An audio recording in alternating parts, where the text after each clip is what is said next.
은혜를 갚은 은택이의 이야기. 옛날 옛적 깊고 푸른 산골에 마음씨 착한 노부부가 살고 있었습니다. 두 분은 자식이 없어 외로웠지만 서로를 의지하며 하루하루를 보냈지요. 그런데 어느 날 신비로운 일이 벌어졌습니다. 어허, 이 깊은 산속에서 아기 울음소리가 들리다니 이게 웬일인가? 할아버지는 깜짝 놀랐습니다. 그곳에는 보통 아기보다 몇 배는 큰 아기가 울고 있었습니다. 할아버지는 조심스레 아기를 품에 안고 집으로 돌아왔습니다. 노부부는 아기를 은택이라 부르며 정성껏 키웠습니다. 은택이는 하루가 다르게 자라났고 어른만큼 커진 뒤에도 힘이 장사 같았습니다. 무엇보다도 은택이는 마음이 무척 착하고 효심이 깊었습니다. 우리 은택이는 정말 든든하구나. 할머니, 할아버지, 저는 두 분을 위해 뭐든지 할 거예요. 그러던 어느 날 할머니가 심한 병에 걸리고 말았습니다.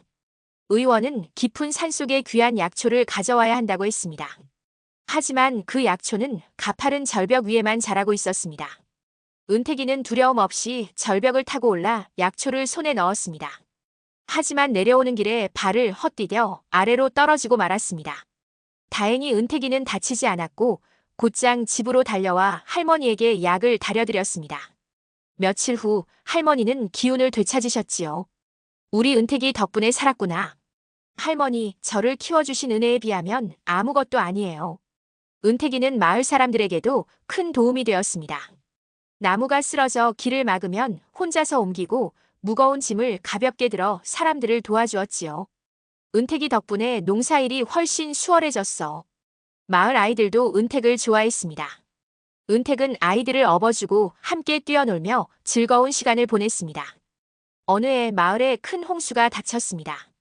거센 물살이 다리를 무너뜨리고 마을 사람들이 위험에 처했습니다. 은택이는 거대한 나무를 뽑아 물길을 막고 무너진 다리를 자신의 몸으로 받쳐 사람들이 안전하게 건널 수 있도록 했습니다. 은택아, 정말 고맙구나. 얼마 지나지 않아 마을 근처 산에서 큰 바위가 마을로 굴러내려오고 있었습니다.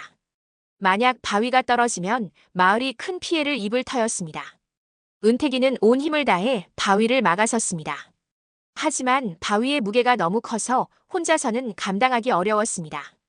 그때 마을 사람들도 힘을 합쳐 바위를 함께 막아주었습니다.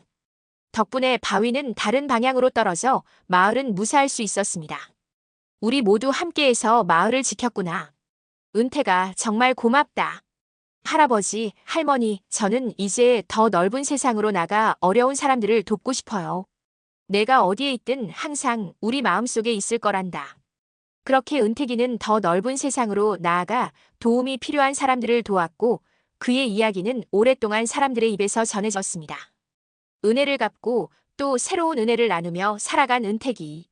그의 이야기는 영원히 잊히지 않을 것입니다.